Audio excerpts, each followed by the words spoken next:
Isaías, capítulo 4. Naquele dia haverá tão poucos homens vivos em Israel, que 7 mulheres ao mesmo tempo atacarão um homem dizendo: case-se conosco, não precisa nos dar roupa nem comida, nós mesmas trabalharemos para nos sustentar, só queremos casar, ter um marido e livrar-nos da vergonha de sermos solteiras. Naquele dia, o renovo do Senhor aparecerá em sua glória e seu poder. Os judeus que forem salvos terão os melhores frutos da terra. Eles vão se orgulhar do que o seu país vai produzir. Os que forem deixados em Sião e ficarem em Jerusalém serão chamados povo santo, quando o Senhor lavar a imundícia das filhas de Sião, por meio de um espírito de justiça e com o espírito purificador limpar o sangue derramado em Jerusalém. Então, o Senhor estenderá uma grande sombra sobre toda a cidade de Jerusalém, sobre as casas e as praças, uma grande camada de nuvens durante o dia, e à noite haverá uma nuvem de fogo para iluminar a cidade. A glória cobrirá e protegerá tudo. Assim, Jerusalém ficará protegida contra o calor de dia, refúgio e esconderijo contra a tempestade e a chuva. Isaías, capítulo 5. Agora vou cantar para o meu amado uma canção que fala da sua vinha. O meu amado teve uma vinha na encosta de uma colina muito fértil. Ele cavou a terra, tirou todas as pedras e plantou na sua vinha as melhores mudas de uva. No meio da vinha, construiu uma torre para o vigia e fez um tanque para espremer as uvas e fazer o vinho. Ele esperava que a vinha desse uvas doces, mas acabou colhendo uvas bravas, azedas. Agora, habitantes de Jerusalém e de Judá, sejam juízes entre mim e a minha vinha. Faltou alguma coisa à minha vinha? Houve alguma coisa que deixei de fazer por ela? Por que a minha vinha produziu uvas azedas em vez de doces? Vejam o que vou fazer com a minha vinha. Vou derrubar a cerca para que ela seja transformada em pasto para o gado. Derrubarei o seu muro para que seja pisoteada. Ela vai se transformar num deserto. Não será podada, o mato, os espinhos crescerão por toda parte. Darei ordens às nuvens para que não derramem chuva sobre ela. O que acabei de contar a vocês é a história do povo de Deus. Israel é a vinha do Senhor Todo-Poderoso, sua bela propriedade. Ele esperava um povo justo, mas houve derramamento de sangue. Ele esperava que fizessem o que era direito, mas acabou vendo a maldade e a exploração. Ai de vocês que vivem comprando casas e mais casas, propriedades e mais propriedades, até não haver mais lugar para os outros morarem. E vocês acabam se tornando os únicos donos da terra. O Senhor Todo-Poderoso me disse: muitas casas grandes e ricas ficarão sem seus moradores, abandonadas. Uma vinha de 10 alqueires não produzirá nem 5 litros de vinho, e para se colher 20 quilos de trigo, vai ser preciso plantar 200 quilos de semente. Ai dos que acordam cedo e passam o dia bebendo e se esquecem com o vinho até a noite. Há sempre harpas, liras, tamborins, flautas e vinho em suas festas, mas ninguém dá valor às grandes coisas que o Senhor fez. Ninguém se interessa por ele. Por causa dessa ignorância e ingratidão, vou mandar o meu povo para o exílio. Os homens ricos e as autoridades morrerão de fome, e os mais humildes morrerão de sede. O mundo dos mortos já está esperando impaciente, de boca aberta. Os ricos de Jerusalém, com todo o barulho das suas festas, os que viviam bêbados e alegres na cidade, para lá descerão. Quando isso acontecer, os orgulhosos serão humilhados, a humanidade se curvará, os arrogantes e atrevidos terão de baixar os olhos. Mas o Senhor Todo-Poderoso será honrado. Ele será exaltado acima de todos os homens, porque só Ele é santo, justo e bom. Quando isso acontecer, as ovelhas pastarão ali como em sua própria pastagem, e os pastores aproveitarão as ruínas dos judeus ricos para apacentar seus cordeiros. Vai ser muito triste o destino das pessoas que amarraram os seus pecados com cordas de mentira, que arrastam a sua maldade como quem puxa as cordas uma carroça, e ainda fazem pouco caso do Santo de Israel, desafiando o Senhor, dizendo: ande logo, Deus, que o Santo de Israel realize depressa os seus planos para que o conheçamos. Ai dos que chamam o mal de bem e o bem de mal, que dizem que as trevas são luz e a luz trevas, que afirmam que o amargo é doce e o doce é amargo. Ai dos que são sábios aos seus próprios olhos e dos que se consideram inteligentes e sensatos. Ai dos que são heróis em beber vinho e são mestres em misturar bebidas alcoólicas. Gente que aceita dinheiro para torcer a justiça, dando liberdade ao culpado e negando a justiça ao inocente. Por isso, assim como a palha é consumida pelo fogo e as chamas acabam com a grama seca, assim suas raízes vão murchar e morrer, e as suas flores, como pó, serão levadas pelo vento, pois não deram importância nem obedeceram à lei do Senhor Todo-Poderoso e desprezaram as palavras do Santo de Israel. É por isso que o Senhor ficou irado com o seu povo. Por isso, na sua ira, estendeu a sua mão para castigar o seu povo. Os montes tremeram e os cadáveres serão espalhados como lixo pelas ruas. Mesmo assim, a ira do Senhor ainda não passou. Sua mão continua levantada para castigar seu povo.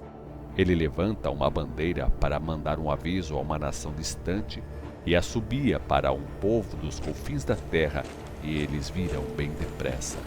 Esses exércitos nunca se cansam, nem tropeçam, não cochilam nem dormem. Os seus uniformes estão bem apertados, ninguém desamarra a correia das sandálias. As flechas deles são afiadas e os seus arcos estão sempre prontos para atirar. Quando atacam, os cascos dos seus cavalos são duros como pedra e as rodas dos seus carros de guerra parecem redemoinhos. Eles rugem como leões ferozes, caindo sobre a sua presa e arrastam para o lugar onde ninguém pode socorrê-los. O barulho desse exército, quando atacar Judá, será como o barulho do mar. Sobre a terra de Israel haverá escuridão. O povo estará cheio de medo, e nuvens negras escurecerão a luz do dia.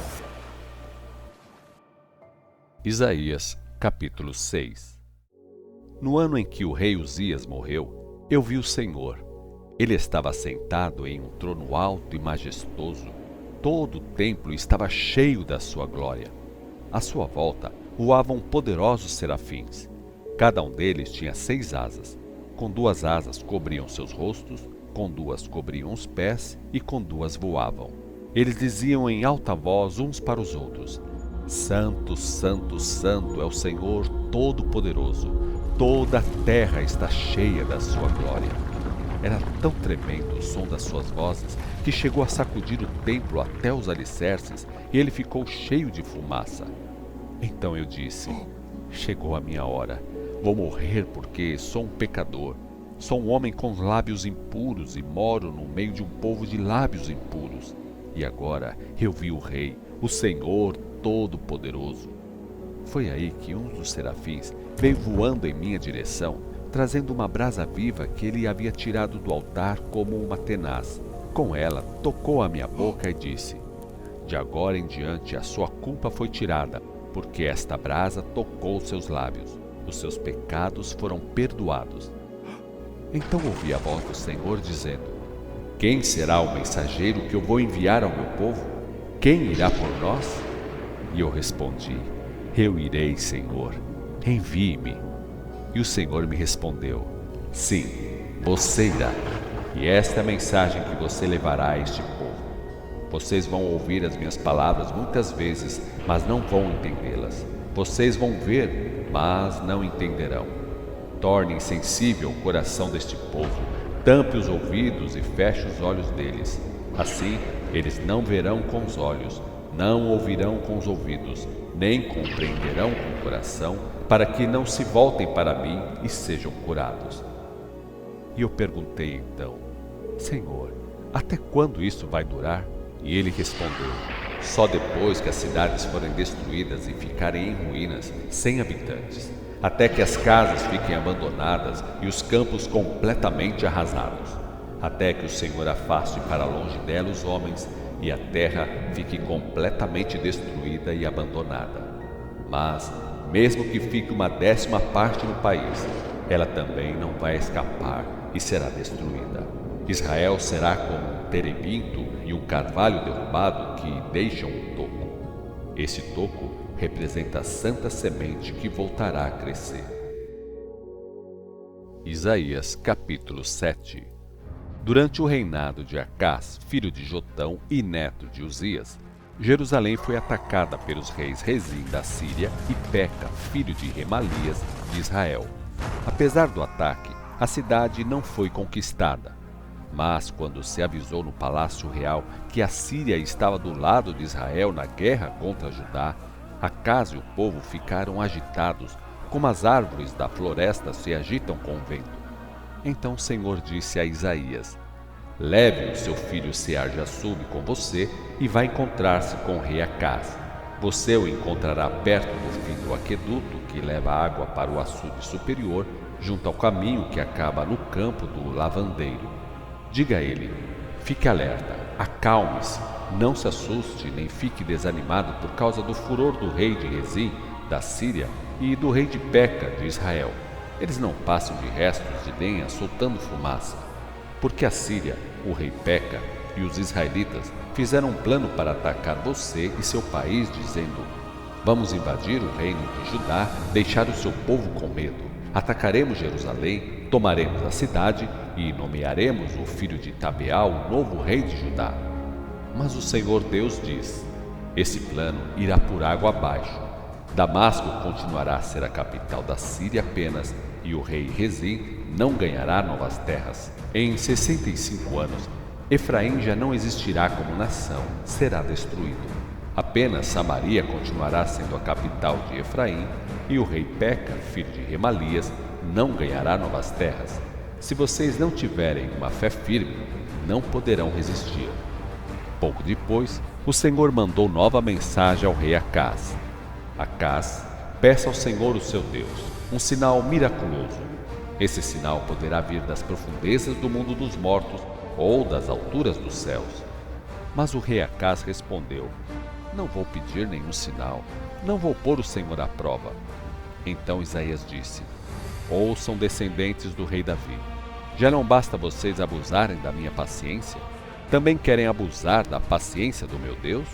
Por isso, o Senhor vai dar um sinal. Uma virgem ficará grávida e dará à luz um filho e o chamará de Emanuel.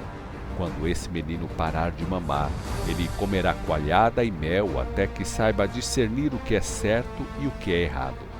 Mas, mesmo antes desse tempo, ó rei Acás, a terra dos dois reis que tanto assustam você, os reis de Israel e da Síria, ficará completamente abandonada. Mas, algum tempo depois, o Senhor vai castigar o povo de Judá e a família real. Vai haver muito sofrimento, muita desgraça. Desde que o império de Salomão se dividiu em reino de Israel e reino de Judá, nunca houve coisa igual. O grande rei da Síria e o seu forte exército invadirão Judá. Naquele dia, o Senhor assobiará para chamar os exércitos do Egito e da Síria para caírem sobre Judá como moscas, como abelhas furiosas. Os soldados virão aos milhares e ocuparão toda a terra, os vales, as cavernas, os pastos e os desertos cheios de espinhos e todas as cisternas. Naquele dia, o Senhor vai usar a navalha que você alugou de além do rio Eufrates, o rei da Síria, para rapar tudo que você possui, sua terra, suas plantações e seu povo. Naquele dia, quem tiver sorte conseguirá salvar uma vaca e 2 ovelhas e terá tanto leite que poderá comer coalhada. Haverá coalhada e mel para o restante do povo que escapou com vida. Naquele dia, o que antes era uma bela plantação de 1000 pés de uva, no valor aproximado de 12 quilos de prata, será deixado para as roseiras bravas e para os espinheiros. O país vai se transformar numa floresta de espinhos e os homens irão ali caçar com arco e flecha. Ninguém mais andará pelos morros de Judá. Antes, eles eram bem cuidados, cheios de belos jardins. Depois da invasão, ficarão cobertos de roseiras bravas e de espinheiros. Somente os bois e as ovelhas vão pastar ali.